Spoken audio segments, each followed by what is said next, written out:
Partnerem audycji jest firma Autenti, właściciel platformy do podpisywania dokumentów online. Ten odcinek powstał we współpracy z platformą Cashy, która zmienia reguły rozliczeń pomiędzy dużymi korporacjami a ich kontrahentami, oferując przyspieszone płatności faktur. Sprawdź szczegóły na cashy.pl.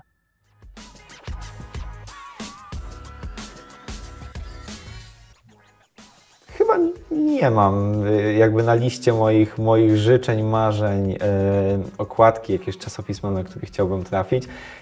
Wszystkie te rzeczy robiłem bardzo mocno, mając z tyłu głowy early po prostu i spółkę. Mamy w sobie dużą taką otwartość do dyskusji i też spory szacunek do odmiennego zdania, co nam pozwala jakby spotykać się, dyskutować i na koniec dnia wyjść ze spotkania i powiedzieć: dobra, to jest kolejny krok, taka jest decyzja i my też często używamy tak zwanego disagree and commit. Nie musimy się z tym zgadzać, ale jeśli taka jest decyzja, to idziemy w tym kierunku. Myślę, że ta presja taka wewnętrzna, którą też sobie my jako założyciele gdzieś tam budujemy, ona się po prostu zwiększa z każdym kolejnym klientem, z każdym kolejnym rynkiem, z każdym kolejnym partnerem czy z każdym kolejnym inwestorem. My zawsze powtarzaliśmy, że pomiar to jest pierwszy krok w zasadzie w tym łańcuchu, bo jeśli mamy dane, to my możemy je analizować. Jak możemy je analizować, to możemy podejmować decyzje, żeby tą jakość powietrza zmieniać i poprawić.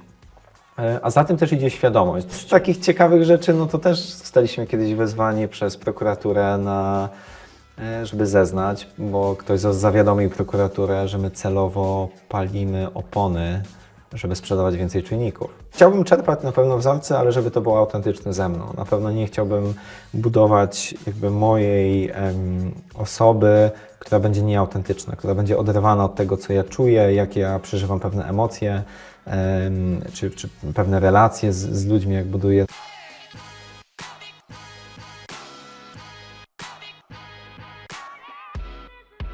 Witaj. Cieszę się, że zainteresował Cię ten materiał. Stworzyłem ten podcast dla Ciebie, byś mógł budować i z sukcesem rozwijać swoje biznesy.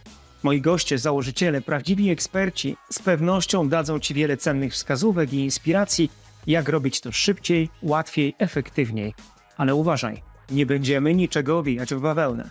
Przed Tobą, przedsiębiorcą, wyjątkowe wyzwanie. Wytrwaj w tej drodze, rozwijaj swoją firmę z sukcesem, ale pamiętaj, jak wygląda prawdziwy biznes, taki bez lukru. Zaczynajmy.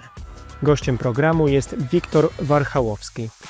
Wiktor, witaj w programie Biznes bez lukru. Dzień dobry, witaj. Miło Cię tutaj u nas gościć. W Twoim przypadku to wcale nie jest oczywiste, czy Ty przyjechałeś do nas z Krakowa, czy przyleciałeś z Londynu bądź Alicante, więc tym bardziej doceniam, że jesteś. Dzisiaj z Krakowa. Dzisiaj przez Krakowa, także prosto do Ciebie, później jeszcze event, jedno spotkanie i z powrotem do Krakowa. Ale uciekasz często z tego Krakowa. Zgaduję przed smogiem, co? Czasem na wyspy, czasem do słonecznej Hiszpanii.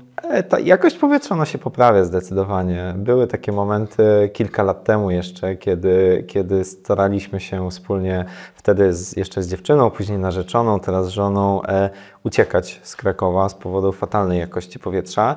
Natomiast na przestrzeni lat ta jakość powietrza znacznie się poprawiła. Jest lepiej? Jest zdecydowanie lepiej i w Krakowie ja mogę powiedzieć, że oddychamy dużo czystszym powietrzem. Nie pokuszę się o tym, żeby powiedzieć, że czystym, bo tam jeszcze jest sporo rzeczy do zrobienia, ale to, co było w 2014-2016 roku, a to, co jest teraz, to jest znaczna różnica i ta jakość powietrza znacznie jest lepsza, więc tych ucieczek jest pewnie trochę mniej teraz. Natomiast były takie momenty, że każdy weekend to był jakiś tam wyjazd do lasu, czy jakiegoś miejsca z daleka od Krakowa. Natomiast co się okazało, to nie tylko Kraków był zanieczyszczony i myślę, że to jest to, co my jako RD też pokazaliśmy. Czyli trzeba wiedzieć, gdzie uciekać. Tak. Okej. Wspominam, jak sytuacja ma się dziś w Krakowie, bo ja się z tego Krakowa wynosiłem do Warszawy w 2008 roku i wyobraź sobie, że zaledwie po 2 tygodniach mieszkania tutaj w stolicy przestałem kaszleć. Więc coś chyba było na rzeczy. Kraków zdecydowanie był jednym z najbardziej zanieczyszczonych miejsc pewnie w całej Europie. Natomiast ja zawsze podkreślam, że w Krakowie ten problem był bardzo dobrze zmierzony i zbadany. bo mniejsze miejscowości wokół Krakowa, one zmagały się jeszcze z większym problemem niż sam Kraków. W takiej percepcji społeczeństwa w Polsce to zawsze Kraków był tym symbolem, tą stolicą smogu. Natomiast prawda jest taka, że było dużo miejsc, które były dużo gorsze od Krakowa.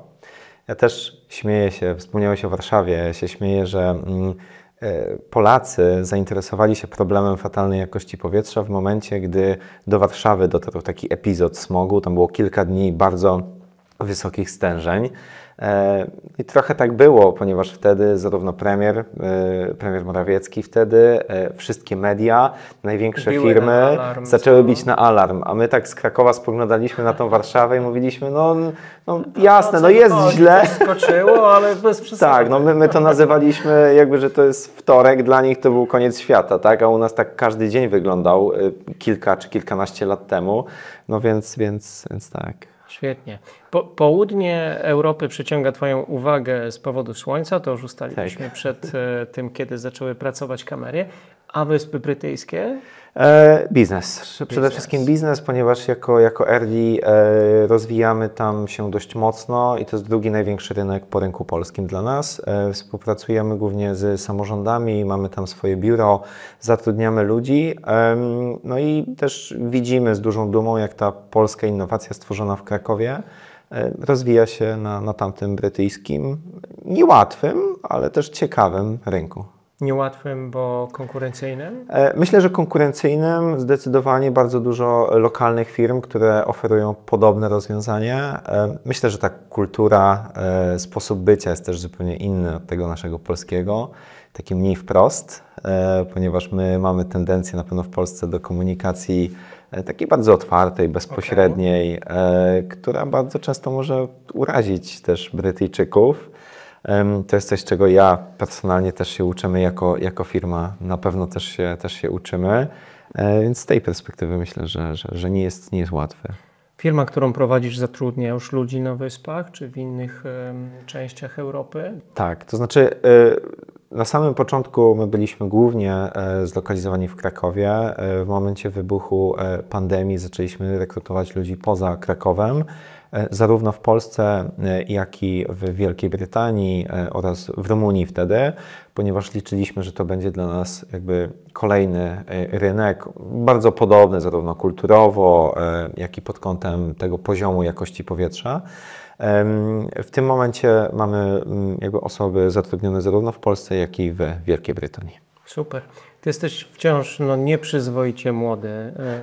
Miałem ten pomysł, by zaprosić Cię do programu już wiele miesięcy wcześniej. Spełniasz te dwa kluczowe dla nas warunki. No przede wszystkim jesteś założycielem czy współzałożycielem firmy, o której zaraz będziemy mówić. A po drugie, ta firma z powodzeniem prowadzi swój biznes co najmniej od 5 lat, prawda?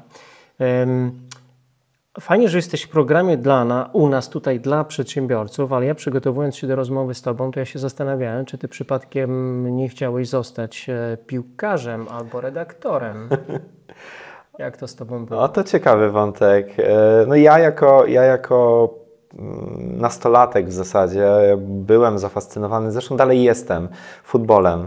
To jest moja olbrzymia miłość i mecze Manchester United oglądam. I chyba tym brytyjskim futbolem. Brytyjskim tak? futbolem przede wszystkim, ale to chyba nie wpłynęło na decyzję odnośnie rynku, natomiast gdzieś tam podróżując czasem staram się wykorzystać też moją obecność na Wyspach, żeby coś tego futbolu na żywo obejrzeć, to nie ukrywam. Manchester United jest moją olbrzymią pasją. Każdy mecz od dzieciaka w zasadzie śledzę, oglądam nawet teraz, czy to będąc w Polsce, czy w Wielkiej Brytanii, czy w podróży, to staram się zawsze ten mecz obejrzeć i w zasadzie ja zaczynałem jako bloger, dziennikarz takiego bardzo popularnego bloga w Polsce, który dotyczył tematyki brytyjskiego futbolu, ale nie tylko. I tak w zasadzie to była moja pierwsza praca, chyba można powiedzieć.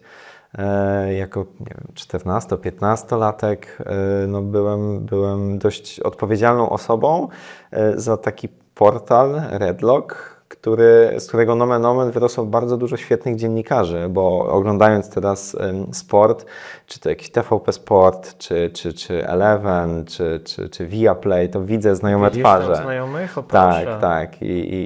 Czy Filip Kapica, czy no jakby kilku mógłbym wymieniać te osoby, z którymi współpracowaliśmy wtedy. No oni poszli tą drogą, no ja troszkę inną. A dlaczego Czerwone Diabły akurat?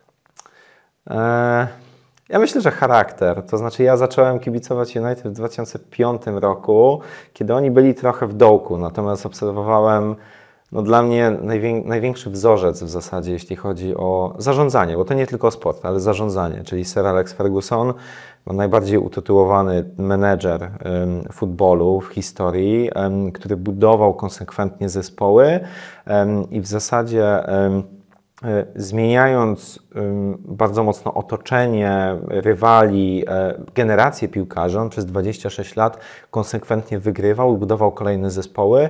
Niesamowita charyzma i to jest dla mnie osoba, która zdecydowanie jest takim bardzo dużym wzorem do naśladowania i zawsze szukam i myślę, że skutecznie też znajduję analogię do biznesu w tym, co on robił. To zupełnie inny segment, jakby piłka nożna też się zmieniła na przestrzeni lat, natomiast pewne zasady dotyczące zarządzania, budowania motywacji, budowania zespołu, konkurowania też, ja myślę, że one są bardzo zbliżone zarówno w biznesie, jak i w sporcie. I to jest coś, z czego na pewno dużo czerpałem i tak ta miłość do United w zasadzie się narodziła. To był zespół, Ty sam grałeś w piłkę? Epizody miałem, bardziej to był futsal, czyli jakby gra na hali, trochę inny sport, natomiast nie byłem nigdy jakoś super utalentowany pod tym kątem. Myślę, że nadganiałem zawsze gdzieś tam ambicją i chęcią, aniżeli umiejętnościami. Natomiast no, tak, to też staram się gdzieś tam w tym biznesie wykorzystywać, myślę. Tak. Fajnie. Mam podobnie. Często moi znajomi, którzy wchodzą do mnie po raz pierwszy do mieszkania, zastanawiają się, jaki ja biznes reprezentuję, bo na półkach stoi bardzo dużo książek, które są biografami właśnie sportowców albo tych, którzy z tym biznesem mają do czynienia. No biografia Sir Alexa Fergusona zdecydowanie polecam wszystkim. Także przedsiębiorcom. Oj, zdecydowanie. Głównie przedsiębiorcom bym powiedział. Fajnie, że o tym mówisz. Jak tak się trafia na okładkę Forbesa przed 30 rokiem życia, no to się już jest skazaniem na sukces chyba, co? Czy nie? Ja nie wiem, szczerze powiedziawszy, bo śledząc trochę tego Forbesa i szczególnie amerykańskiego, gdzie oni pokazywali osoby młode, skazane na sukces, a później kończyło się to dużymi skandalami, czy Elizabeth Holmes jest świetnym przykładem, to tak podchodzę do tego z dystansem, myślę, że z dużą pokorą. Nigdy nie miałem dużego parcia jakby na to, żeby tam być, natomiast liczyłem, że to pomoże też biznesowi. I myślę, że pomogło, natomiast to nie jest tak, że to pozwoliło nam pozyskać nowych klientów, przynajmniej tak bezpośrednio, natomiast na pewno zbudowało mocną pozycję i wizerunek marki. I to wspierało nas w procesach na przykład rekrutacji, co jest jakby słyszę to w zasadzie każdego dnia, każdego tygodnia, rekrutując nowe osoby, to te osoby dowiadują się dużo o nas właśnie z Forbesa i mają na pewno wizerunek Early jako dojrzałej organizacji, ambitnej organizacji z fajnym zespołem, który stoi. I oczywiście jakby to są fakty, tak? To znaczy tak jest. My jesteśmy organizacją bardzo otwartą i myślę bardzo ambitną. Natomiast Forbes pomaga z dotarciem z tą informacją do ludzi. Ale myślę, do klientów, do inwestorów? Inwestorów pewnie kurczę, najmniej bym powiedział. Myślę, że w kontekście rekrutacji, no bo wiadomo, jeśli pozyskujemy jakieś osoby, szczególnie na stanowiska menedżerskie, no to każda z tych osób robi swój research i gdzieś na ten Forbes trafia, czyta i jakiś wizerunek sobie buduje, bo podczas kilku spotkań rekrutacyjnych, no to nie da się wyrobić takiego pełnego zdania, więc te osoby na pewno zasięgają więcej informacji. W kontekście klientów myślę, że też to jest taka funkcja wspomagająca, natomiast to nie tak bezpośrednio. To raczej jest gdzieś tam pośrednio, no ktoś gdzieś usłyszał, ktoś gdzieś przeczytał Zresztą ja zawsze mówię, że wizerunek marki to jest wypadkowa tysięcy czy milionów elementów tak naprawdę i Forbes no, pewnie jest znacznym elementem w tej układance, natomiast to jest też w jaki sposób my się komunikujemy z naszymi klientami, jak nasz zespół sprzedaży się komunikuje, co my publikujemy w mediach, czy nawet jak osoby oglądające ten podcast na koniec dnia, jak zbudują sobie wizerunek mój jako założyciela, tak? Więc to jest jakby szereg tak naprawdę elementów, które na koniec dnia budują ten wizerunek marki. To na okładkę jakiego magazynu jeszcze chciałbyś trafić? Chyba nie mam jakby na liście moich życzeń, marzeń, okładki, jakieś czasopisma, na które chciałbym trafić. Wszystkie te rzeczy robiłem bardzo mocno, mając z tyłu głowy Early po prostu i spółkę. Ja nie robiłem tego, żeby budując jakiś mój wizerunek, mój brand. Ja tak bardzo często też dostając te propozycje, czy tam wywiadów, czy udziału w jakichś rankingach, to w przypadku Forbesa, to tak zastanawiałem się kilka razy, zanim jakby poszedłem czy się tam. zaangażować, czy nie? Tak, też rozmawiałem o tym zdecydowanie z moją żoną, no bo to jednak gdzieś jest wizerunek, który staje się takim wizerunkiem mocno publicznym, wtedy, tak. więc jakieś tam wątpliwości się pojawiły, natomiast no, analizując jakby rachunek zysków i strat, jakby mówiliśmy sobie wewnętrznie w ramach też organizacji, no tak, warto. No i też to była świadoma decyzja, żebym to ja był tą twarzą Early. No i tak to konsekwentnie realizujemy przez Musisz ostatnie nosić lata. to Tak. obciążenie. No w końcu to Forbes też, a nie pudelek, prawda? Tak, tak. W 2017 roku zaczyna się Twoja przygoda z Early. Jak wpadasz, czy wpadacie na ten pomysł, by zacząć wykorzystywać dane tak, by pracowały na rzecz czystego powietrza? Takie masz przesłanie na swoim cover Tak. foto na LinkedInie.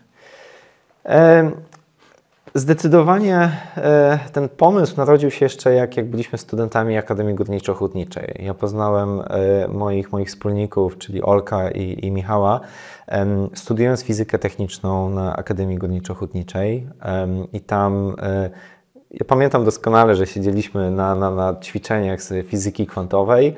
One nas pochłaniały zdecydowanie, natomiast gdzieś tam w międzyczasie i tak rozmawialiśmy o tym, no, co my chcielibyśmy robić z naszym życiem. I pojawiały się... Jeszcze wtedy nie wiedzieliście tego, po prostu zadawaliście sobie Tak. takie trudne pytania. Tak. Okay. I tak gdzieś w trójkę w zasadzie zderzaliśmy te nasze wizje i wiadomo, że student po fizyce, wydaje mi się, że ma kilka ścieżek i albo to jest pozostanie na uczelni, gro jakby moich przyjaciół, znajomych z uczelni poszło w tym kierunku i realizują się fantastycznie w kierunku naukowym. Część tych fizyków poszła realizując się w obszarze IT jako specjaliści do dużych organizacji, których no, w Krakowie nie brakuje. I to zarówno jeśli chodzi o programowanie, czy na przykład kwestie związane z analityką danych w jakichś bankach. No i kilka z tych osób postanowiło pójść jakby swoją drogą i zostać przedsiębiorcami. I myślę, że nasza trójka tak obserwowała, analizowała też kolegów ze starszych roczników i powiedzieliśmy, uczelnia no nie do końca, duża korporacja spróbujmy, ale nie wiemy, no swój startup, swoja firma tak, to jest to, co chcielibyśmy robić. I na początku dorzucaliśmy po prostu pomysły, bardzo różne, często odjechane, często szalone, często nierealizowalne z punktu widzenia fizyki nawet, bo jednym z takich pomysłów to była taka opaska, która pełniłaby funkcję takiego klimatyzatora, która by po prostu schładzała ludzki organizm, natomiast jak zaczęliśmy to liczyć i okazało się, że musielibyśmy w plecaku dużą baterię nosić, żeby to działało, no to tak dużo... Odłożyliście na potem. Tak, odłożyliśmy na potem.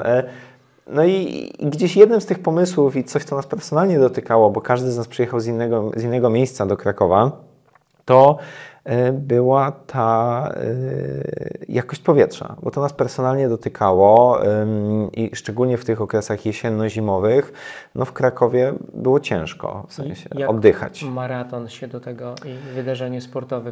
To wszystko się zbiegło w czasie, bo my wspólnie z Michałem zapisaliśmy się na maraton, notabene rok po tym, jak Olek przebiegł maraton, bo to on przebiegł rok wcześniej jako pierwszy i my zapisaliśmy się na maraton, żeby sprawdzić się. jakby myślę, że ta chęć budowania swojego biznesu, ta jakość powietrza, która nas demotywowała, plus ten maraton, to były takie 3 czynniki, które sprawiły, że my powiedzieliśmy, dobra, idziemy w kierunku i budujemy Early. Bo przepraszam, że wejdę w zdanie, ale maraton, czyli właśnie przygotuje się do wydarzenia, ale dobrze by było wiedzieć, kiedy trenować, dokładnie kiedy tak, biegać, dokładnie kiedy tak. chodzić na zewnątrz, kiedy to powietrze jest najczystsze. Dokładnie tak i na etapie przygotowań do maratonu pojawił się nawet pomysł, żeby zbudować maskę, która będzie automatycznie jakby odfiltrowała powietrze, gdy ono będzie złe. Ale żeby wiedzieć, kiedy ono będzie złe, potrzebny jest czujnik. Później padł pomysł zbudowania jakiegoś oczyszczacza, który to całe powietrze oczyści. To też trochę z fizyką się zderzyło i gdzieś z obliczeniami, jak oczyścić powietrze w całym Krakowie. No to bardzo trudne zadanie. No i gdzieś przyszliśmy do tego czujnika, który na samym początku wydawał się takim bardzo prostym, trywialnym pomysłem. Natomiast jak zbudowaliśmy go i zaczęliśmy go pokazywać znajomym, osobom na uczelni, pierwszym klientom, to ludzie zaczęli tak podłapywać ten temat i dużo osób mówiło nam, no chcielibyśmy mieć taki czujnik u nas. Co sprawiło, że automatycznie my zaczęliśmy zastanawiać się, no dobrze, to ten czujnik, jak on będzie przesyłał dane, gdzie te dane będą trafiać, jak ludzie będą mieli dostęp do tych danych. I to w zasadzie sprawiło, że zaczęliśmy mocniej inwestować nasz czas w tym kierunku, równocześnie przygotowując się do tego maratonu. I tak w zasadzie pozyskaliśmy zarówno pierwszego inwestora, jak i pierwszego klienta. Ale fantastyczna lekcja z tego płynie. Mówi się o tym, żeby szukać niszy, żeby sprawdzać, co uwiera, gdzie jest jakiś problem, który można rozwiązać i on Was dotknął i postanowiliście coś z tym zrobić. Mega. Ale gwoli ścisłości wspólników było na początku 4, tak? Bo wspomniałeś Michała Miśka, Aleksandra Koniora, był jeszcze Michał Kiełtek. Już teraz nie ma go w spółce. Nie ma go w spółce i przez pewien moment, jakby na samym początku jakby współpracowaliśmy, natomiast Michała my nie znaliśmy jakby z uczelni, z naszego wydziału. Natomiast po paru miesiącach w zasadzie nasze drogi się rozeszły, więc ten core od samego początku jakby jest stworzony przeze mnie, Michała i Olka i w zasadzie no ta technologia, zarówno jakby hardware, jak i software, jak i dalszy rozwój spółki jest na naszych funkcjach. A mogę ten temat jeszcze podrążyć lekko, bo bardzo często jest tak, że spotykamy się w różnym setupie różnych osób, często nie wiemy o sobie dużo i na pewnym etapie nasze drogi się rozchodzą. Zresztą w historii Authenti też jest 4. wspólnik, który teraz już tego biznesu nie robi. Co w Twojej ocenie zaważyło na to, że to właśnie Wy tą trójką poszliście do przodu? Zbieżność jakichś charakterów, podobne wyobrażenia tego, co chcecie zrobić, ambicje. Co jest takiego kluczowego dzisiaj, kiedy oglądają Cię może przyszli założyciele biznesów, na co warto zwracać uwagę? Przy doborze swoich wspólników. Myślę, że jakby jedna z tych rzeczy to jest zdecydowanie kwestia jakby poznania drugiej osoby. Jakby my z Michałem i z Olkiem... Takiego na dobre i na złe. Co? Tak. My w trójkę poznaliśmy się w 2012 roku, kiedy rozpoczynaliśmy w ogóle studia, więc my zanim zaczęliśmy rozwijać Early, to my w zasadzie przez 4 lata, my każdego dnia na uczelni się spotykaliśmy i pomimo to, że to nie byliśmy jakimiś przyjaciółmi, to mieliśmy ze sobą stały kontakt, obserwowaliśmy siebie i też wiedzieliśmy, na co możemy liczyć. Myślę, że to jest jedna rzecz. No i druga rzecz bardzo istotna to też, jak każda z tych osób ma perspektywę na ten biznes i czy te wizje, one gdzieś się nie rozchodzą. No i my jakby prowadząc w trójkę Early przez 8 lat, w zasadzie pomimo różnych sytuacji, i tych trudniejszych i tych lepszych, to myślę, że ta nasza wizja, pomimo różnicy zdań, ona zawsze na koniec dyskusji, na koniec dnia, ona gdzieś jakby spotykała się w jednym miejscu. I z dużym, myślę, poszanowaniem swoich różnic zdań, które każdy z nas, z naszej trójki ma, różnych perspektyw na pewne rzeczy, czy nawet akcentów w produkcie, na które należy kłaść nacisk, to myślę, że mamy w sobie dużą taką otwartość do dyskusji i też spory szacunek do odmiennego zdania, co nam pozwala jakby spotykać się, dyskutować i na koniec dnia wyjść ze spotkania i powiedzieć, dobra, to jest kolejny krok, taka jest decyzja i my też często używamy tak zwanego disagree and commit. Nie musimy się z tym zgadzać, ale jeśli taka jest decyzja, to idziemy w tym kierunku i myślę, że to jest ale wtedy to, decyzja w większości? Myślę, że to nigdy nie mieliśmy takiej sytuacji, że siedzieliśmy w trójkę i powiedzieliśmy, dobra, to głosujemy, bo dochodziliśmy do jakichś tam takich różnic, że musieliśmy postawić to, że tak powiem, na ostrzu noża i gdzieś głosować, tak? Zazwyczaj była to jakaś droga kompromisu. Czyli ktoś przekonywał do swojej racji, tak. I na koniec były takie sytuacje, że no dobra, te argumenty nie do końca mnie przekonują, natomiast okej, pójdźmy w to. Bardzo często jakby w tych dyskusjach dochodziliśmy do takich właśnie momentów, że nie trafiają do mnie te argumenty, nie jestem przekonany, ale dobra, spróbujmy, pójdźmy tam. Ci, zawierzę, tak? Tak. I będę to wspierał w tym czasie, kiedy to będzie niezbędne. Tak, dokładnie. I nasza trójka, no ja jestem osobą, która jest od samego początku najbliżej klientów. Michał jest osobą, która jest najbliżej jakby sprzętu, hardware'u, produktu fizycznego i technologii, podczas gdy Olek jest najbliżej produktu i bardziej software'u, wykorzystania sztucznej inteligencji, więc myślę, że te nasze kompetencje, one się jakoś tak fajnie uzupełniają i jeśli rozmawiamy o decyzjach związanych właśnie ze sprzętem, no to wiadomo, jeśli Michał powie A, to my raczej nie mówimy, no patrz, tu są opcje B, C, D i E.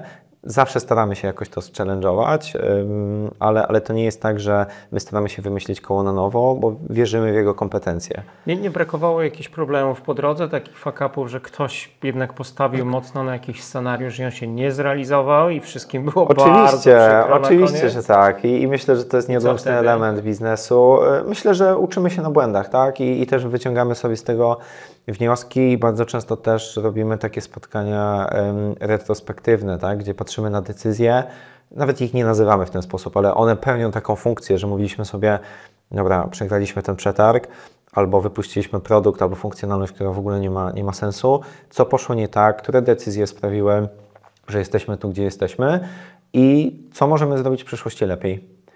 Fajnie, że o tym mówisz, bo tak rzadko dzisiaj przedsiębiorcy korzystają właśnie z tej metodologii retro. Tak, bo na to jest ciężko znaleźć czas, to uważam, bo wiadomo, biegniemy dalej, przodu, jest kolejny przetarg, natomiast ja uważam, że nawet znalezienie 15-30 minut, żeby sobie powiedzieć, kto podjął złą decyzję, na jakim etapie, co powinniśmy zrobić lepiej, no to sprawi, że nie popełnimy tego błędu później, tak?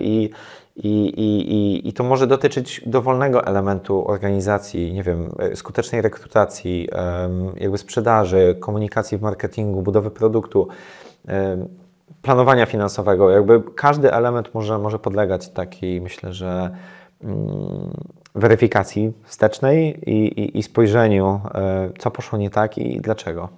To cenna rekomendacja, dziękujemy za nią. A propos biegania, skończyliście ten maraton? Tak, skończyliśmy. I zaczęliście kolejny, co? I zaczęliśmy kolejny, tak. Ja dalej biegam, jakby zarówno Michał, jak i Olek po tych ukończonych maratonach odhaczyli chyba i poszli dalej, a ja złapałem tego bakcyla biegowego. To widać.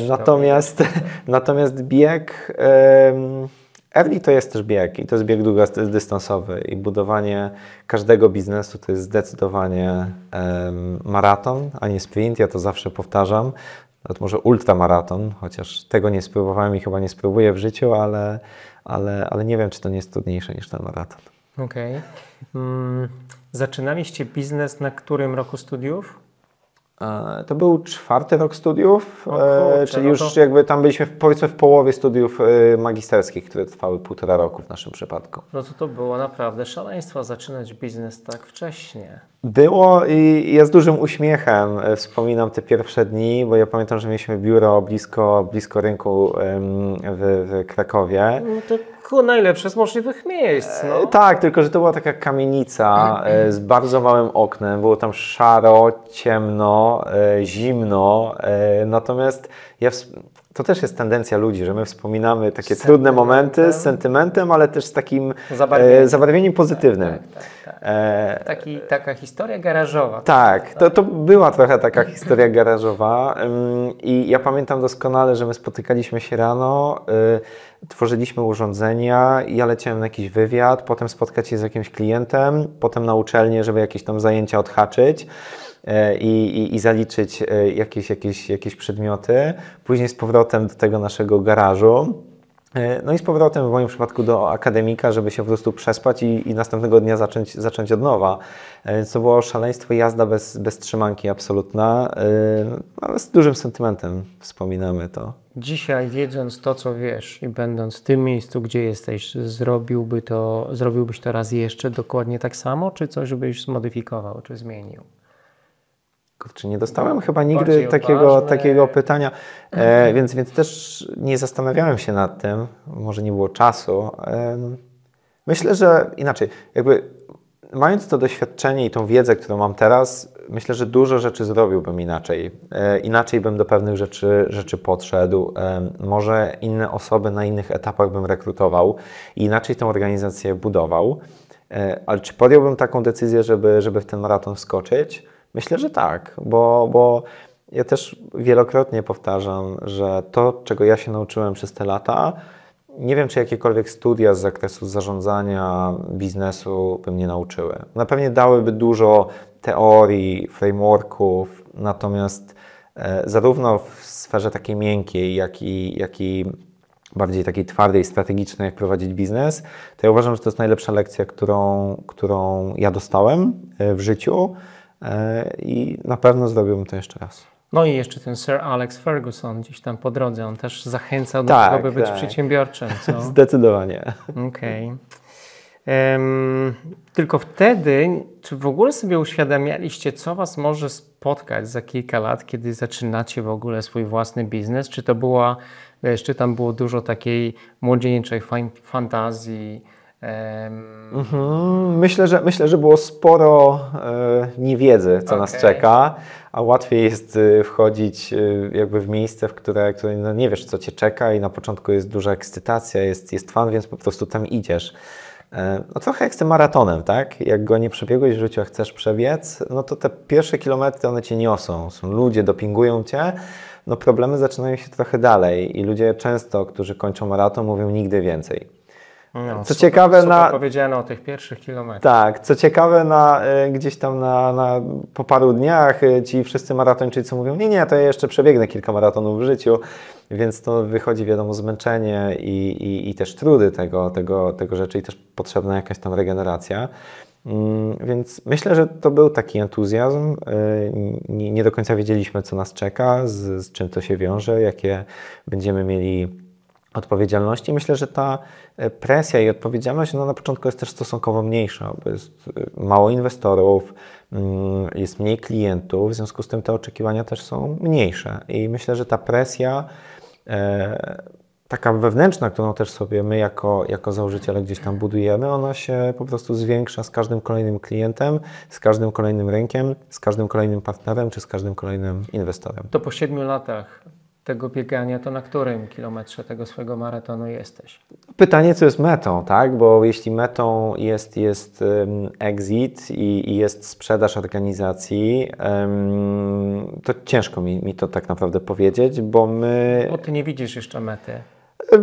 Znaczy, my dostaliśmy kilka sygnałów z rynku od graczy jakby dużo większych od nas, którzy gdzieś sygnalizowali coś na zasadzie, że no, moglibyśmy być ciekawym partnerem do dyskusji, rozważają jakby ruchy, natomiast my tak nigdy wspólnie z Michałem Izolkiem nie rozmawialiśmy i nie stawialiśmy sobie celu, że nie wiem, do 2028 roku my chcemy, nie wiem, sprzedać organizację czy wejść na giełdę. Takich rzeczy, takich dyskusji nie mieliśmy. Ten rynek, na którym operujemy, on ciągle dojrzewa i my wierzymy głęboko, że on się otwiera wraz z nowym prawem, czy to w Wielkiej Brytanii, czy w Unii Europejskiej i liczymy, że po prostu przed nami jest jeszcze bardzo długa droga, dużo klientów, dużo wdrożeń, żeby Early urosło do takich rozmiarów, o których my po prostu myślimy. A dlaczego ty jesteś właśnie CEO? Dlaczego to ty pełnisz tą rolę? Co ty takiego masz w tej waszej trójcy, że to właśnie na ciebie postawiono jako tego frontmana tej działalności? Czy sam na siebie Nie wiem. Znaczy, decyzja była wspólna. Dlaczego ja? Ja myślę, że to wynika trochę z dwóch rzeczy. Jedna jest taka, że miałem największą chyba chęć, otwartość, być może też umiejętności rozmowy, w mówieniu, komunikowaniu, też budowaniu pewnej wizji i dzieleniu się nią. Z drugiej strony zakładam, że Michał i Olek mieli silniejsze kompetencje właśnie w tych obszarach bardziej technicznych. W związku z tym to jakoś naturalnie gdzieś wyszło, pomimo że cała trójka skończyła tą fizykę techniczną z wyróżnieniem, tak? Więc to myślę, że każdy z nas był bardzo dobrym studentem i też ciężko pracującym i chyba zdolnym, zdolnym inżynierem. Ponoć dzięki tobie i twojemu zespołowi świat staje się lepszy każdego dnia, bo pomagacie ludziom na całym świecie skutecznie mierzyć jakość powietrza. Na całym świecie, czyli gdzie? W ilu już lokalizacjach, na jaką skalę działania? Mówiliśmy już o Polsce i o Wielkiej Brytanii. To są dwa największe rynki, gdzie tych wdrożeń mamy najwięcej. I współpracujemy z miastem Londyn chociażby. To jest ostatni bardzo duży sukces nas, bo wygraliśmy przetarg dla miasta Londyn. To będzie największe w zasadzie wdrożenie chyba w historii naszej spółki. Ale jest też 600 klientów samorządowych w Polsce i Wielkiej Brytanii, czyli tych małych, ale też dużych jakby miast, gmin, powiatów. Ale mamy też wdrożenia w miejscach nieoczywistych bym powiedział, bo mamy nasze urządzenia chociażby w Indonezji w kilku miastach, w Dżakarcie taka bardzo duża sieć, kilkuset urządzeń. Mamy wdrożenie w Ulaanbaatar w Mongolii, w Lagos w Nigerii, w Grecji dużo urządzeń, bardzo tak geograficznie jest to rozstrzelone, bo też jakieś implementacje w Ameryce Południowej, w Afryce w kilku też miejscach, na Islandii, więc te urządzenia... To jest wyzwanie, prawda? Tak jednak skakać po tej mapie. Szczególnie ten element hardware'owy jest wyzwaniem, bo software jest prostszy, jest bardziej skalowalny i pewnie z drobnymi wyjątkami, gdzieś tam Bliski Wschód, gdzie mają swoje oczekiwania w kontekście budowy lokalnie serwerów, tak, i przechowywania danych lokalnie, to ten software jest prosty. Jeśli chodzi o hardware, zarówno certyfikacje, kwestie montażu, wyzwań takich związanych z pomiarem, czy nawet komunikacją, tak? Czy my wykorzystujemy technologię 2G, 4G, czy 5G, czy wykorzystujemy NB-IoT, LoRa, to tak naprawdę wynika bardzo mocno z rynku, z uwarunkowań takich lokalnych związanych ze sieciami telekomunikacyjnymi, więc dużo większe wyzwania na pewno w kontekście hardware'u. No i na pewno wysyłając urządzenia do Lagos, które musieliśmy wysyłać w ogóle przez zewnętrzną firmę, żeby się upewnić, że one tam dotrą. Tak? Okay. Dla mnie to było oczywiste, że my weźmiemy, jak my wyślemy te urządzenia, to one dotrą. No i okazało się w rozmowie z klientem, że nie dotrą. Znaczy dotrą, ale trzeba będzie zapłacić dużą łapówkę być może, żeby uzyskać te urządzenia, więc my musieliśmy znaleźć firmę niemiecką, jeśli dobrze pamiętam, która te urządzenia wzięła odpowiedzialność za te urządzenia. I nie brała łapówek. Nie brała łapówek, wzięła prowizję za to, że to musiała zrobić, tak, ale to zrobiła. Tam ze strony klienta nawet padł pomysł, żeby ktoś z nas wziął do walizki te urządzenia i przywiózł je na miejsce. Natomiast uznaliśmy, że to jest zbyt ryzykowne. Tak? Natomiast jeśli urządzenie w jakiejś perspektywie czasu będzie konieczna wymiana, to szereg komplikacji. Tak? Oczywiście tam wysłaliśmy dodatkowe urządzenia, ale to są duże wyzwania właśnie z instalacją w różnych miejscach, ale to też... I te kulturowe smaczki, prawda? Tak. Co masz już taką mapę świata i te pineski tam przybijacie, tak?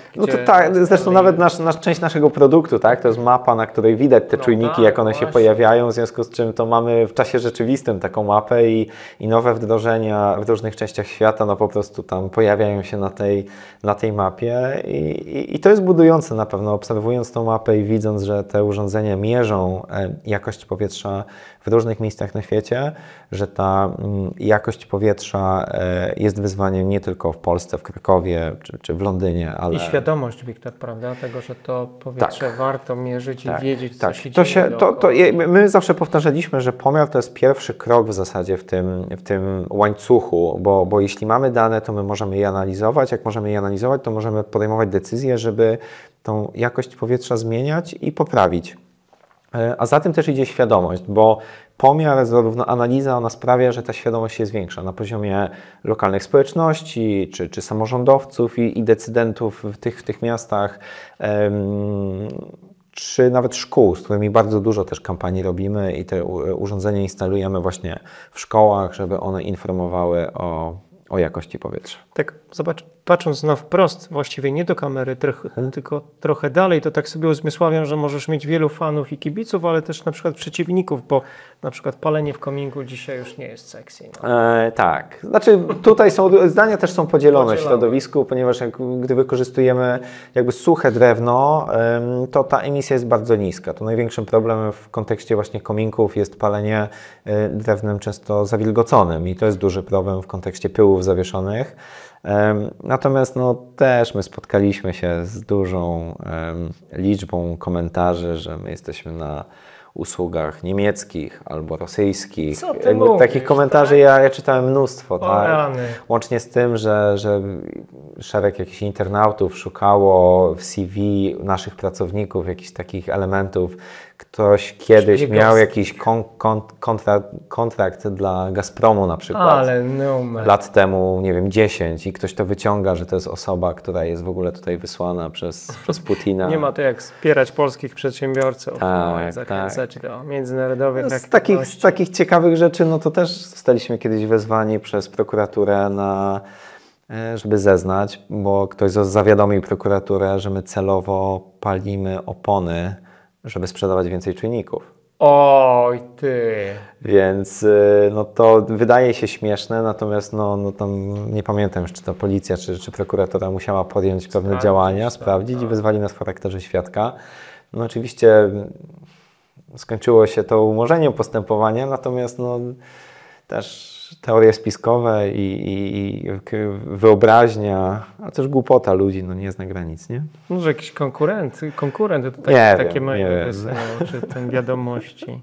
A są w ogóle na mapie świata takie zagłębia, takie miejsca, w których aż się prosi, żebyście byli obecni? Takie, czarne plamy, które w kontekście jakości powietrza przede wszystkim. Znaczy, wiadomo, że nasze urządzenia, one trochę wzbogacają ten obraz, ponieważ w wielu miejscach na świecie ta jakość powietrza jest już mierzona przez stacje referencyjne, stacje państwowe. To są takie duże, drogie, ale bardzo dokładne też urządzenia, które dokonują tego pomiaru od lat 20-30. Stąd też wiedzieliśmy, że w Krakowie jest źle, tak? Zanim powstało ERDI. Natomiast jeśli patrzymy na kraje, szczególnie właśnie w Afryce, to tych stacji często nie ma i w zasadzie my nie wiemy, jak ta jakość powietrza wygląda. W związku z czym my też prowadzimy rozmowy z kilkoma partnerami na temat tego, żeby zbudować taką bardzo rozległą sieć w Afryce.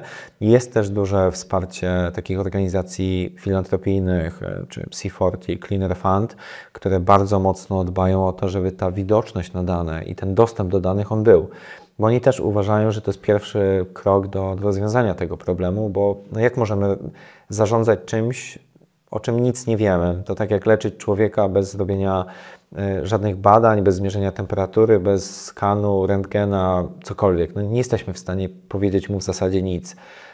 Więc tak samo jest z jakością powietrza. Ja lubię używać tej analogii, bo ja mam wrażenie, że ERLI poza tym, że jest rentgenem, to też bardzo mocno stara się analizować te dane i poprzez właśnie nasze narzędzia software'owe my pozwalamy na analizę. Czyli to nie tylko robimy skan, ale też mówimy, gdzie jest problem.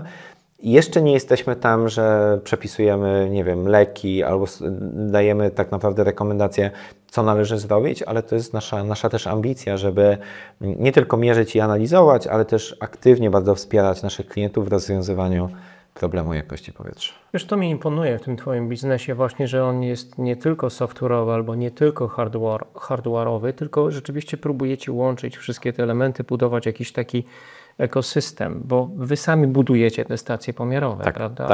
tak. Pamiętam, że dawniej nazywaliście je pyłomierzami. Czy tak, wołacie teraz? Raczej to są czujniki, raczej staramy się używać tej nomenklatury. Co ciekawe, w Polsce były pyłomierze, były mierniki, były sensory. Jakby staramy się mówić o nich jako czujniki i też pozycjonować to jako jeden typ produktu. A to nie tylko w Polsce, bo w Wielkiej Brytanii oni też używają sensor, monitoring equipment, także... To ile historycznie już wyprodukowaliście takich? Tych urządzeń mamy kilka tysięcy. To jest około 6-7 tysięcy, 7 tysięcy blisko urządzeń, które mamy, które mierzą w czasie rzeczywistym. Oprócz tego mamy jeszcze kilka tysięcy takich urządzeń, które zintegrowaliśmy, czyli tych stacji referencyjnych, do których mamy dostęp, natomiast to nie jest nasz sprzęt. Więc nasza mapa i nasze systemy dostarczają dane tam z około 12-13 tysięcy punktów pomiarowych na całym świecie. To Ty masz już jakieś takie zdrowe nawyki, że jak na przykład jechałeś tutaj do nas do studia, to sprawdzałeś, jak tam wygląda powietrze dzisiaj w Warszawie? Akurat nie, bo to bardzo też wcześnie. Ja zanim się obudziłem, to już w zasadzie byłem tutaj u Ciebie w studiu. Natomiast ta jakość powietrza, jakby sprawdzam ją zdecydowanie. I powiem tak, że przez ostatnie 1,5 roku, może nawet troszkę więcej, częściej. A to wynika z tego, że mam syna małego, z którym dla którego wiem, że ta jakość powietrza jest dużo bardziej szkodliwa niż dla mnie. Tak. To wynika z tego, że nie są jeszcze w pełni rozwinięte płuca, te bariery, na przykład krew-mózg, nie są w pełni rozwinięte u niemowlaków, czy właśnie małych dzieci. To się rozwija gdzieś tam z wiekiem, ale też fakt, że on na przykład będąc w wózku jest na wysokości, gdzie ta jakość powietrza jest w zasadzie w kontekście tlenków azotu i tego, co jakby wychodzi z rur spalinowych, jest najgorsza w zasadzie. Więc ta świadomość z jednej strony jest dużym zasobem dla mnie, bo ja wiem, powiedzmy, żeby nie iść przy najbardziej zanieczyszczonej ulicy, jak idę na spacer, czy idę biegać z wózkiem. Natomiast z drugiej strony to jest też przerażające, tak? Bo to może człowiek popaść w depresję, jak sobie myśli, że taki mały człowiek, on często jest skazany po prostu na oddychanie bardzo złą jakością powietrza, co ma wpływ niebagatelny na zdrowie i wiele elementów ludzkiego organizmu. Tak, i może my dorośli tego tak nie czujemy, ale te dzieciaki rzeczywiście, czy te osoby starsze faktycznie mogą z podwójną siłą odczuwać skutki. Ja powiem Ci, że byłem 4 tygodnie około temu na fantastycznym wykładzie profesora właśnie w Wielkiej Brytanii, który w zasadzie od 50 lat chyba około walczy i doradza rządowi brytyjskiemu w kontekście walki o czyste powietrze. I on zrobił taki wykład, gdzie na sali siedziało 200 ekspertów z obszaru jakości powietrza i mówił o tym wpływie na zdrowie i jak ta jakość powietrza negatywnie wpływa na nasze zdrowie. I ta cała sala po prostu po tym, jak on skończył swoje wystąpienie, zostawił taką przestrzeń, była taka cisza. Po prostu ta cisza była przeszywająca. Ci ludzie, którzy na co dzień pracują z jakością powietrza, każdy z nich dostał taką przypominajkę, że to wpływa na nasze dzieci, na osoby starsze, wpływa na płuca, na układ krwionośny, wpływa na nasz mózg. Cząsteczki pyłu osadzają się blisko struktury mózgu, wpływa na zdolności poznawcze, na rozwój takich chorób jak Alzheimer. I on zarzucił tymi danymi, one wszystkie były poparte badaniami, tak? To nie było tak, że on wyszedł i zaczął mówić, tylko on pokazywał źródła każdych badań i to było dla mnie takie przeszywające doświadczenie. I myślę, że też dodatkowo motywujące, że my musimy tą jakość powietrza poprawić i oczywiście my jako RD jesteśmy małą częścią tego wszystkiego, natomiast globalnie to to jest kryzys jakby taki środowiskowy. No, rany. Ty masz, Wiktor, dostęp do tych danych? Możemy gdzieś je zalinkować? Tak, absolutnie. Bardzo chętnie. Tak, nawet całą tą prezentację, bo tam to tak jak mówię, bardzo mocno zarezonowało to ze mną, szczególnie myśląc w kontekście jakby dziecka i to bardzo mocno dotknęło mnie. No to kochani, sięgajcie proszę pod linkiem do tego nagrania, znajdziecie materiały, o których teraz mówi Wiktor. Nic się nie martw, ja sprawdzałem tą czystość powietrza dzisiaj jadąc do biura, rzeczywiście na bardzo poranne nagranie. To pierwsze historycznie, które tak wcześnie się odbywa w naszym studio, ale jesteś też zajętym człowiekiem, więc doceniamy to, że znalazłeś chwilę. Bawię się w ogóle aplikacją od kilku dni, także całkiem nieźle ta sytuacja, przynajmniej na tą porę roku czy dnia wygląda, czy miesiąca wygląda. No właśnie, bo mamy takie przyzwyczajenie, żeby posłuchać o prognozie pogody, czy będzie jutro padać, czy jaka będzie temperatura, czy może będzie świecić słońce, a coraz częściej w tych prognozach znajdujemy informacje o tym, jaka będzie czystość powietrza. Tak. To też wynika z badań, które bardzo często jakby przeprowadzają główne media, że ludzie szukają tych informacji i oczywiście mogą pobrać aplikację, do czego jakby serdecznie zapraszam wszystkich i sprawdzać tę jakość powietrza każdego dnia, natomiast bardzo często do osób, jakby tych osób, powiedziałbym, wykluczonych cyfrowo jest coraz mniej, natomiast bardzo często współpracując właśnie z samorządami, z gminami, oni pytają, w jaki sposób my możemy komunikować tą jakość powietrza do osób najstarszych. Świetnie. I ta aplikacja nie zawsze zadziała, tak? Bo wiadomo, że to jest produkt i my też widzimy, że szczególnie korzystają z niego osoby między tam 30 a 40 rokiem życia. To jest taka grupa, gdzie jest po prostu najbardziej liczna. Natomiast jeśli chodzi o te osoby starsze, włodarze, burmistrzowie, wójtowie pytają, jak możemy do nich dotrzeć. I też my dostarczamy takie tablice LED, które mogą pokazywać tą jakość powietrza w miastach. Oprócz tego każdy czujnik ma też wyświetlacz LED, który pozwala od zielonego do czerwonego pokazać, jak ta jakość powietrza w danym momencie wygląda, czy też materiały edukacyjne, które mogą po prostu ci włodarze, samorządowcy rozdysponować do swoich mieszkańców, no i też ich edukować, bo to jest bardzo, bardzo ważne. Czyli czujecie taką misyjność, która stoi też za tym biznesem? Zdecydowanie tak i ja myślę, że my też oprócz tego, że mamy pewne KPI finansowe, sprzedażowe, to my też patrzymy bardzo mocno na tych liczbę urządzeń, na liczbę użytkowników, którzy sprawdzają te dane i też bardzo mocno jakby staramy się poznać i dowiedzieć, co ten użytkownik czy klient jakby z tymi danymi robi, jak on je wykorzystuje, jak poprawia tą jakość powietrza w oparciu o dane i myślę, że mając takie przykłady, czy jakichś lokalnych społeczności, które się zbierają i robią jakieś działania w kontekście tego, czy właśnie włodarzy miast. Wczoraj też na spotkaniu z prezydentem Miszalskim w Krakowie jakby padło to, że decyzje podejmowane przez miasto muszą być oparte o dane i to jest jego główny postulat i główna wizja tego, jak miasto ma być zarządzane, więc jakby obserwowanie tego czystego transportu, czy redukcji wykorzystania kopciuchów czy wykluczenia w ogóle kopciuchów, jak to jest poparte danymi, no to uważam, że to jest projekt idealny i to jest właśnie ten kierunek, w którym my też zachęcamy naszych klientów, żeby po prostu szli.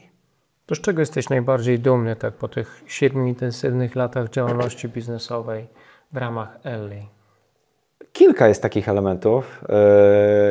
Jednym z nich to był taki, jak w zeszłej zimy zapukała do mnie Straż Miejska, do mojego domu. Zaczyna się groźnie. Zaczyna się groźnie, tak.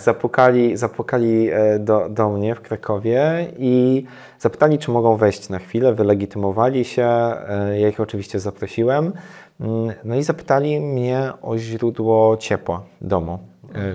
Co tak naprawdę wykorzystuję, żeby w domu było ciepło. Ja powiedziałem im oczywiście o moim źródle ciepła, o jakby bojlerze gazowym, który mam. I ja zapytałem, ale jakby o co chodzi? I oni powiedzieli, no bo widzieliśmy na czujniku, że tutaj jest zła jakość powietrza w okolicy. I ja do nich mówię, że to jest mój czujnik, bo jestem założycielem i prezesem Elli. No i pierwsza ich reakcja była taka, że no gość sobie robi żarty z nich. To tak mówiąc Przypiął wprost. się do czujnika. Tak, natomiast ja powtórzyłem dokładnie to samo zdanie do nich i oni tak połączyli chyba kropki, bardzo zszokowani i powiedzieli, wow, to jak, to Pana czujnik? Ja mówię, no tak, że czujnik jest zamontowany jakby z drugiej strony, jakby domu, on mierzy tą jakość powietrza i dostarcza te dane.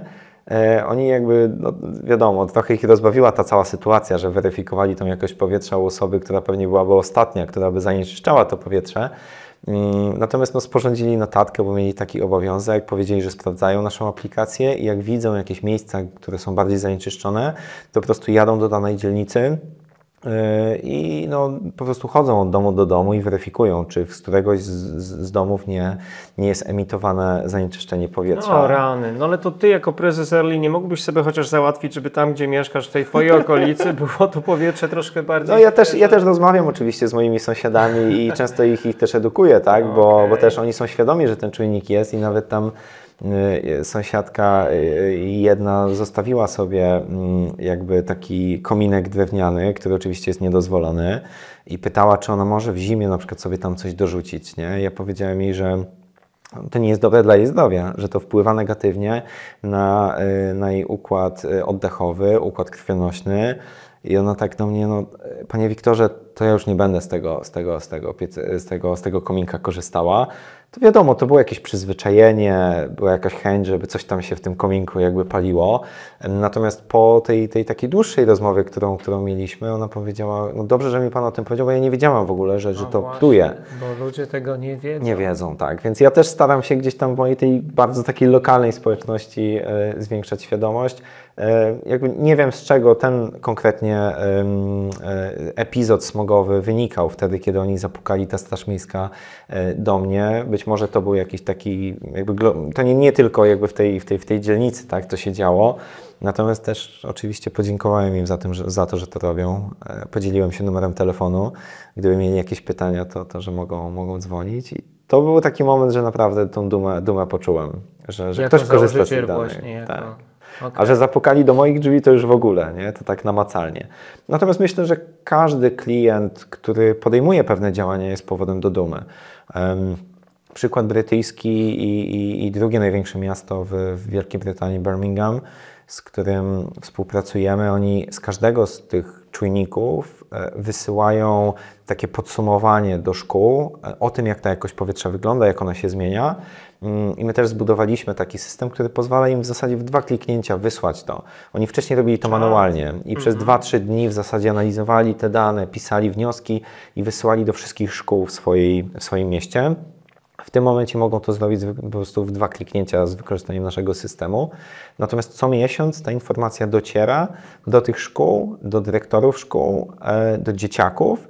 No i myślę, że to też sprawia, że podejmowane są inicjatywy i w przypadku Wielkiej Brytanii to są tak zwane school streets, gdzie oni w zasadzie zamykają te ulice najbliżej szkół, żeby nie wjeżdżały tam samochody, bo ten tlenki azotu, one na przykład, jak my widzieliśmy na danych, że ten pik był około godziny 8-9, kiedy rodzice przyjeżdżali, to on się utrzymywał powiedzmy do godziny tam 13, no i później znowu był pik, jak były te dzieci odbierane ze szkół. No i dzieci grając na boisku, ćwicząc, no po prostu jakby wdychały zanieczyszczone powietrze. I my pokazaliśmy te dane i oni powiedzieli, dobra, to my musimy zamknąć te drogi, żeby to wykluczyć. I to zjawisko rzeczywiście, to nie jest tak, że jest wykluczone do zera, natomiast zdecydowanie jest już mniej widoczne i ta jakość powietrza jest dużo lepsza. Czad, fajne historie, dzięki za to. A trudności i kłopoty, które przez te lata się pojawiały, napotykaliście na takie? Tak, oczywiście. Ja myślę, że każdego dnia napotykamy mniejsze lub większe.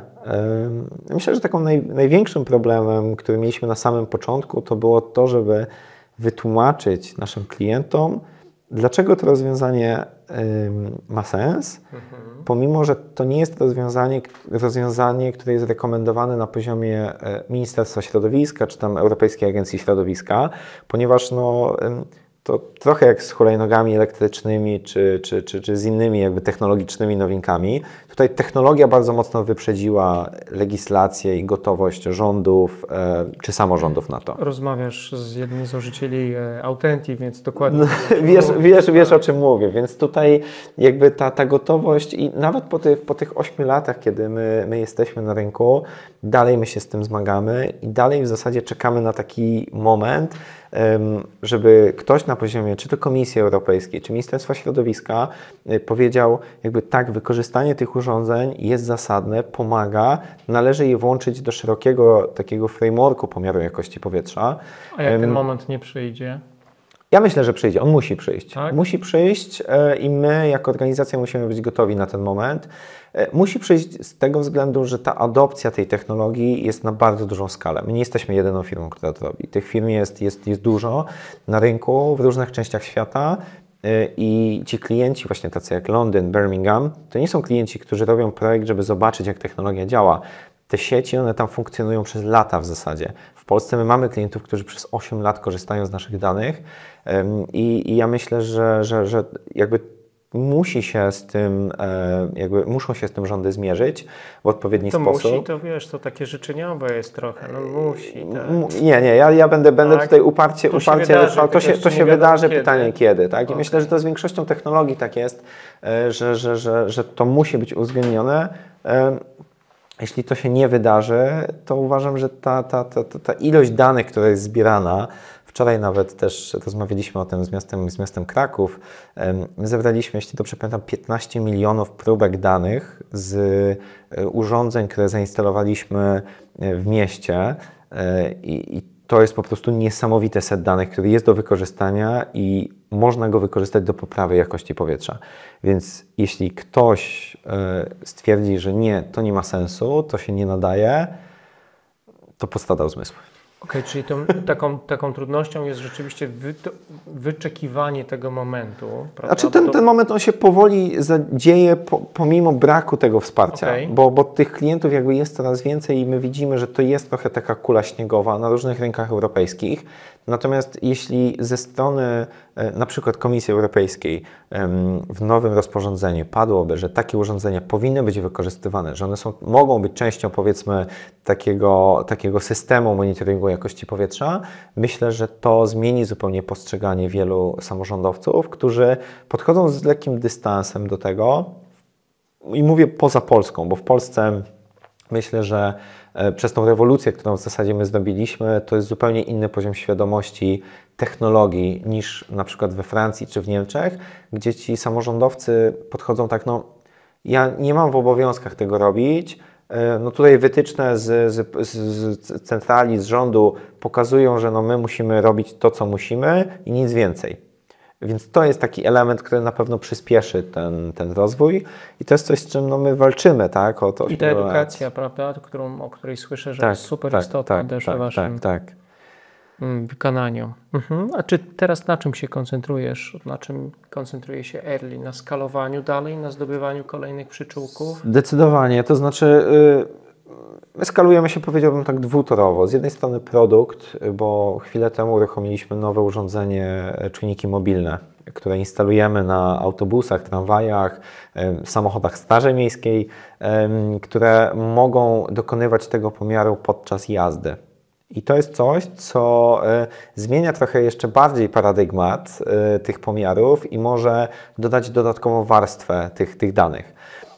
Z dużą ekscytacją do tego projektu podchodzimy. Jakby informacja zwrotna od klientów też jest bardzo pozytywna i widzą, że te dane mogą służyć mieszkańcom.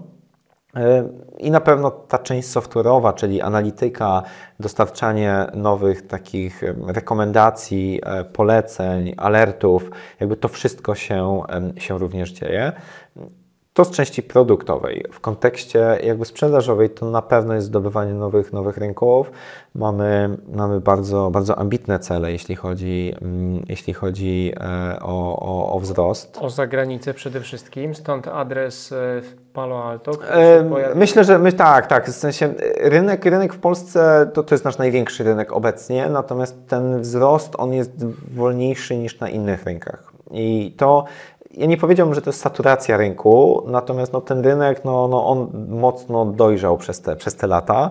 Natomiast obserwując właśnie czy Wielką Brytanię, czy właśnie Stany Zjednoczone, gdzie ta technologia też w zasadzie wchodzi na salony jakości powietrza i się pojawia, myślę, że to jest miejsce, gdzie my widzimy bardzo duży potencjał do wzrostu i poprzez zarówno sprzedaż bezpośrednią, jak i budowanie solidnych partnerstw na tych rynkach chcemy się mocno To co, rozwijać. zamienisz Londyn na Nowy Jork czy San Francisco?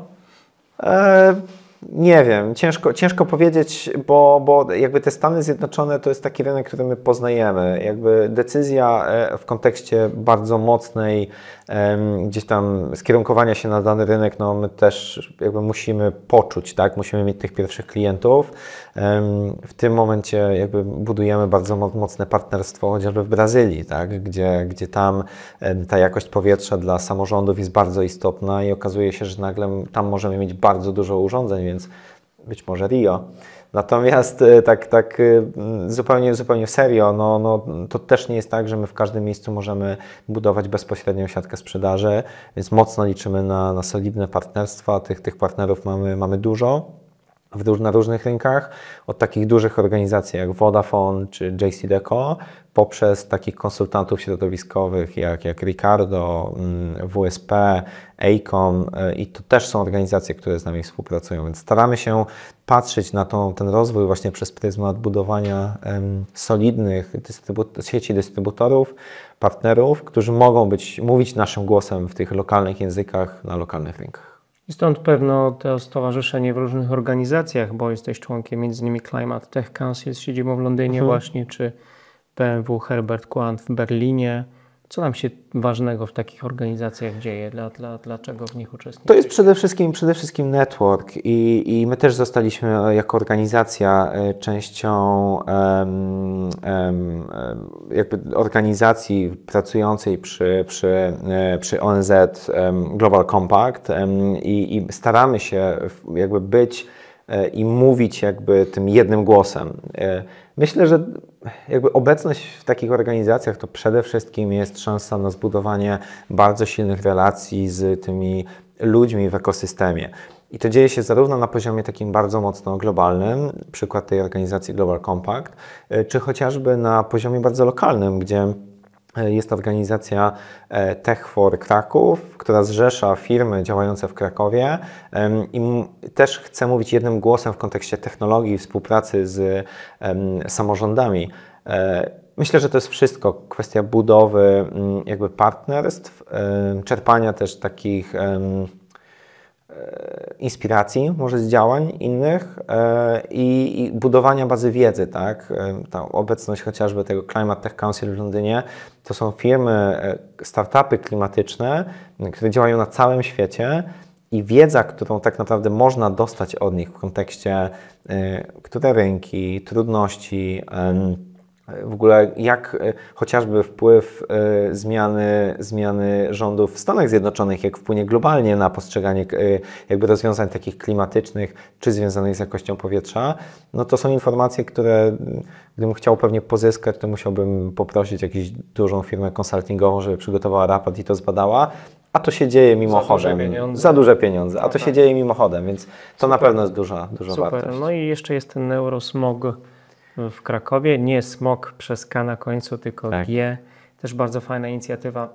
Mówiłeś o tym, że właśnie te zanieczyszczenia mogą mieć wpływ na to było ciekawe, bo to było te neuronalne to było badanie właśnie robione przez Uniwersytet Jagielloński, którego też częścią byłem, które badało wpływ złej jakości powietrza na rozwój ADHD u dzieci.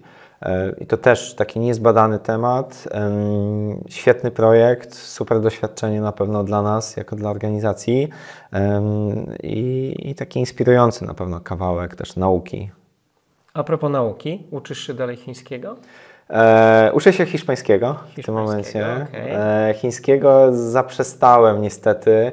Trochę mnie pokonał chyba ten język, ale nauka alfabetu No, trudny język. Zacząłeś się go uczyć, bo sobie pomyślałeś, że tam właśnie byłby dobry też kierunek.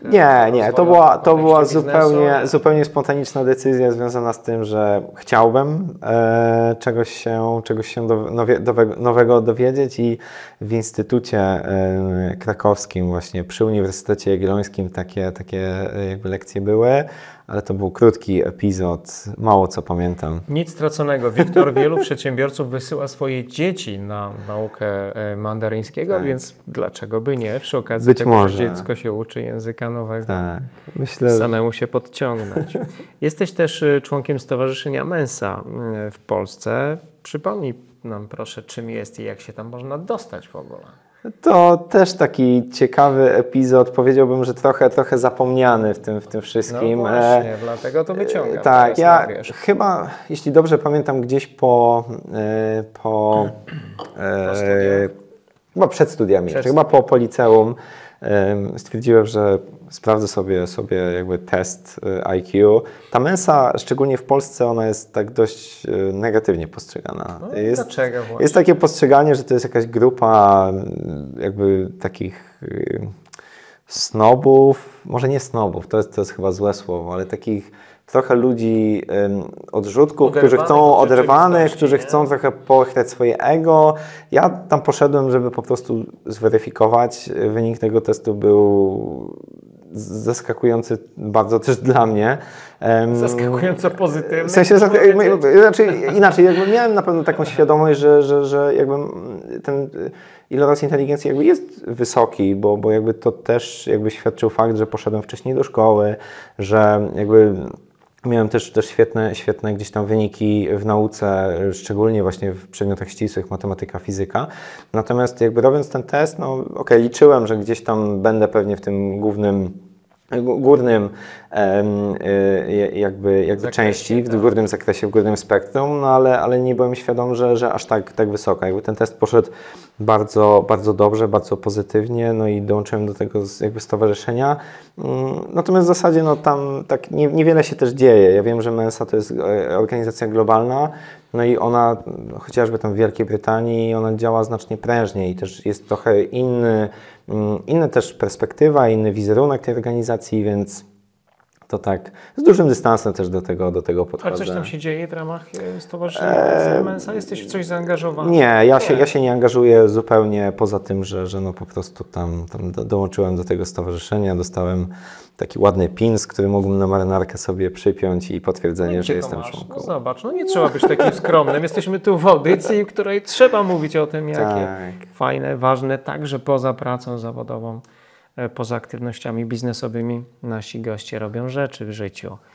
No dobra, to a propos tego życia, to co Cię tak w największym stopniu jak do tej pory ukształtowało jako człowieka, może też jako przedsiębiorca? Co mnie najbardziej ukształtowało? Myślę, że z jednej perspektywy jakby ja musiałem jako dzieciak dość szybko dojrzeć, bo ja byłem wychowany przez mamę moją. Czemu tylko? Okay, bo tylko przez mamę i w związku z tym jakby to też wymagało ode mnie, że musiałem w zasadzie dość szybko dojrzeć do tej roli, bo jakby mój też starszy brat, jakby on też wyjechał z mojego rodzinnego miasta, jakby żeby podjąć pracę. W związku z tym ja w zasadzie zostałem... A to rodzinne miasto to jak? Mielec. Okay. Mielec, Podkarpacie, niedaleko Rzeszowa. Karnowa, więc to no to bliziutko, tak. W związku z czym ja musiałem wydaje mi się, że dość szybko dorosnąć do tej roli. W zasadzie jedynego faceta w domu. Roli właśnie, I myślę, że to sporo mnie ukształtowało i też wzmocniło w tym wszystkim. I to, gdzie tak naprawdę jakby jestem i to, że wydaje mi się, że mam sporą też odporność na różne rzeczy i pewnie też takie samozaparcie i chęć jakby i pójścia do przodu. To na pewno jest jeden z tych elementów. Ten maraton też nie pozostaje na pewno bez wpływu. Ja pamiętam doskonale... Patrzysz na życie w długiej perspektywie. Tak, ale też jakby gdzieś tam nie poddaję się na pewno i zawsze staram się znaleźć jakby sposób jakiś dalej i pomimo jakichś niepowodzeń, potknięć, jakby widzę jakby ten cel i staram się iść do przodu. To też jest krótka historia z mojego dzieciństwa, która mnie ukształtowała. Ja pamiętam, że jako dzieciak w podstawówce troszkę byłem większy niż teraz, że tak powiem. Szerszy. Nie szerszy, tak, Okay. szerszy. I zapisałem się na jakiś bieg lokalny. Ledwo co doczłapałem do tej mety. Wszystkie dzieciaki po prostu przebiegły przede mną. I pamiętam, że to było takie z jednej strony trochę wstydliwe doświadczenie dla mnie, że ja po prostu zdyszany ledwo co tam dobiegłem.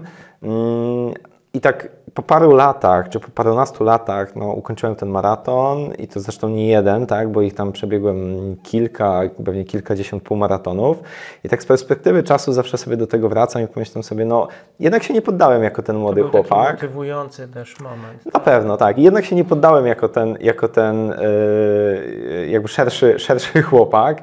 Dobiegłem, a później skutecznie gdzieś tam realizowałem sobie takie cele moje sportowe i do każdego tego biegu przygotowywałem się. Miałem tam w zasadzie kilka miesięcy jakby ściśle określonego treningu, planu, który gdzieś tam budowałem.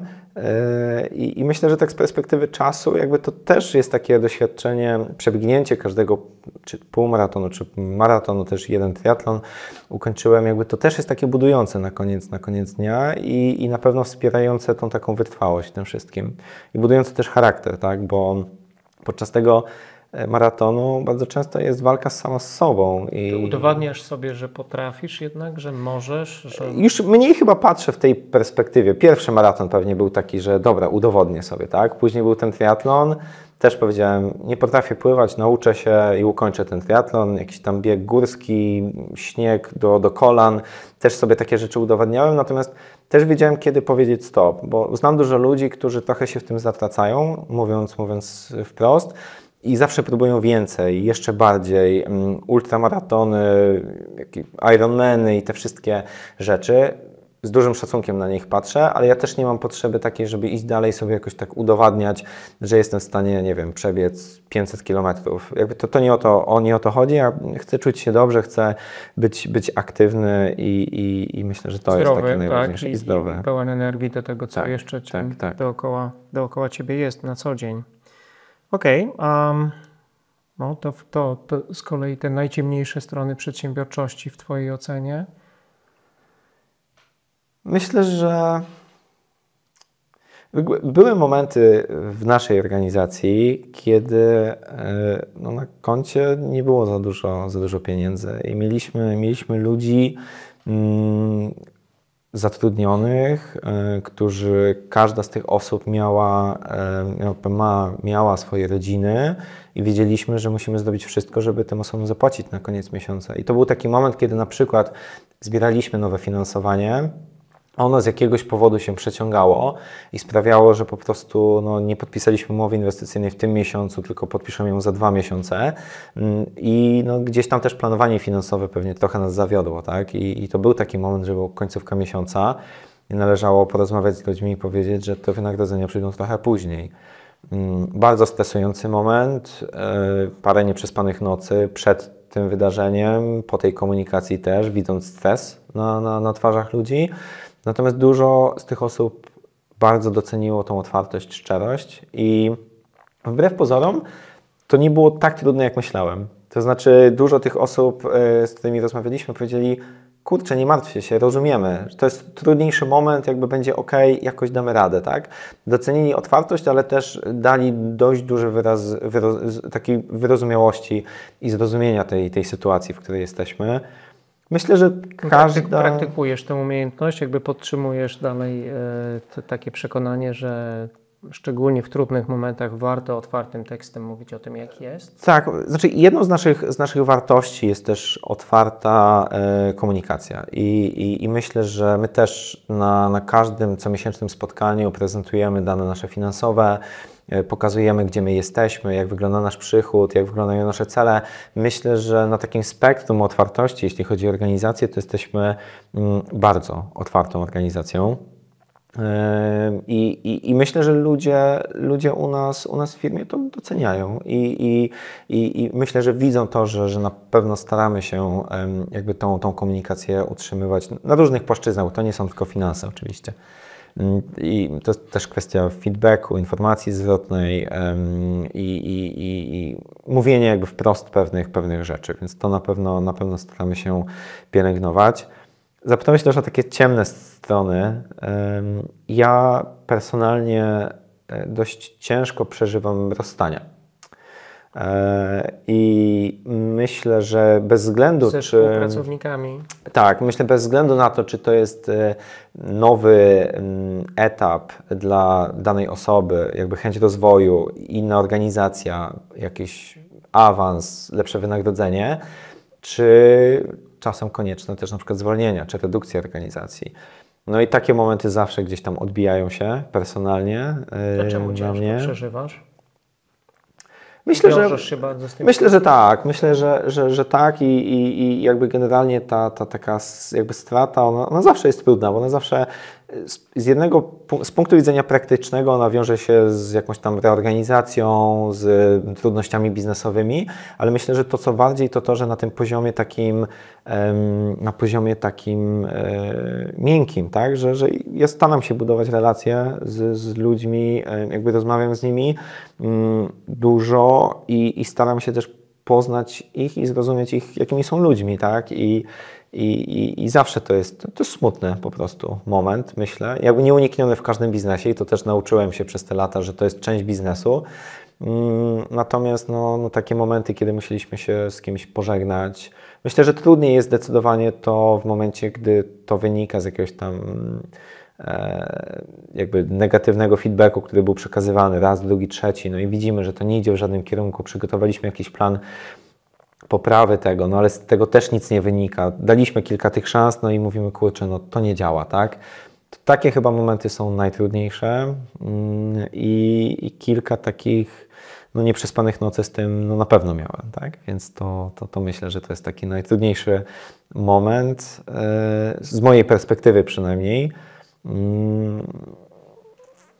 A nie da się nie zwalniać czasem. Nie da się, tak. I to jest też część biznesu, tak. To też trzeba sobie powiedzieć i wracam trochę do tego Sira Alexa Fergusona, który jednak rozstawał się często z hukiem, z najwybitniejszymi piłkarzami.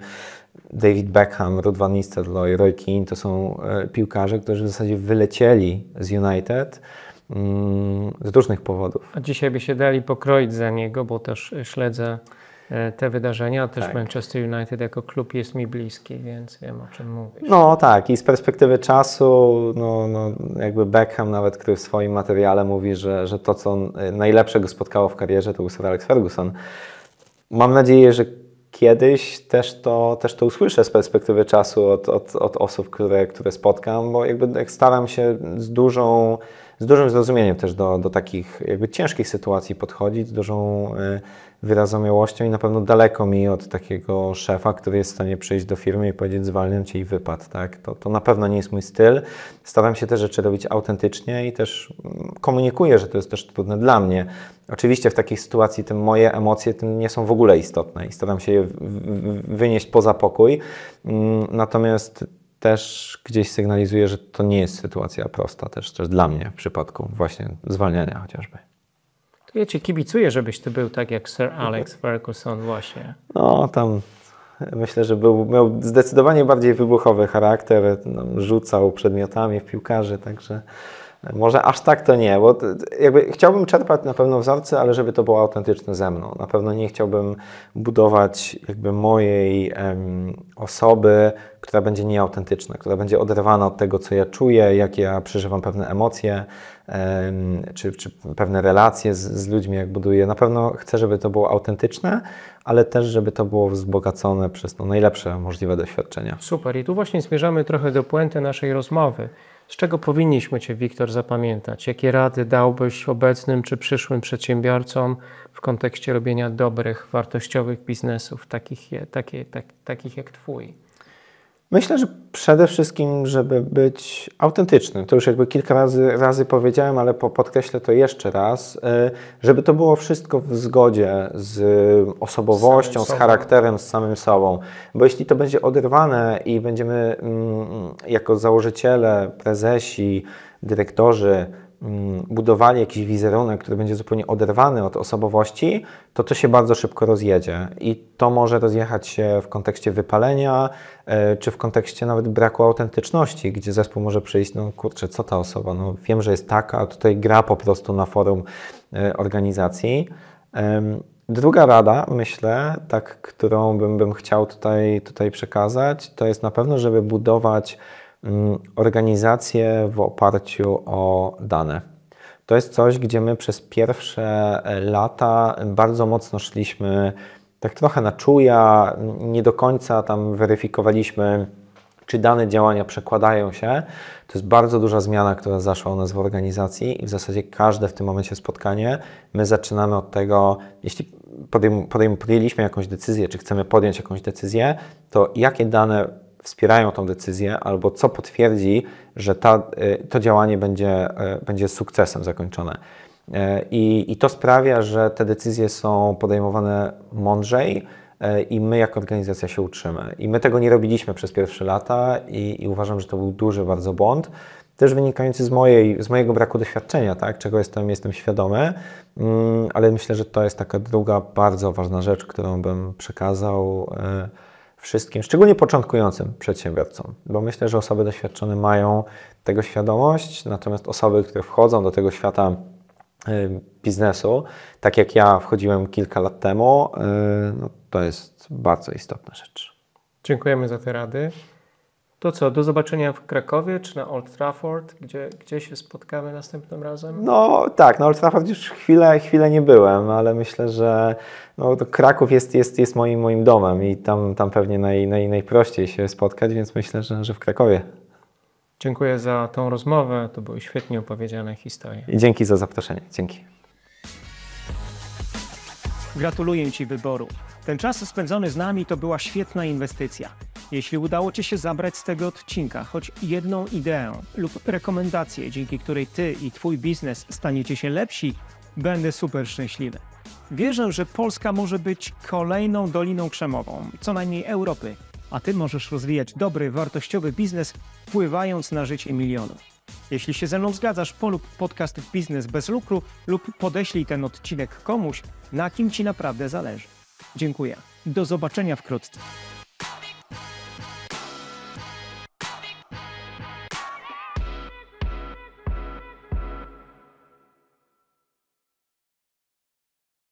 Ten odcinek powstał we współpracy z platformą Cashi, która zmienia reguły rozliczeń pomiędzy dużymi korporacjami a ich kontrahentami, oferując przyspieszone płatności faktur. Sprawdź szczegóły na cashi.pl. Partnerem audycji była firma Autenti, właściciel platformy do podpisywania dokumentów online.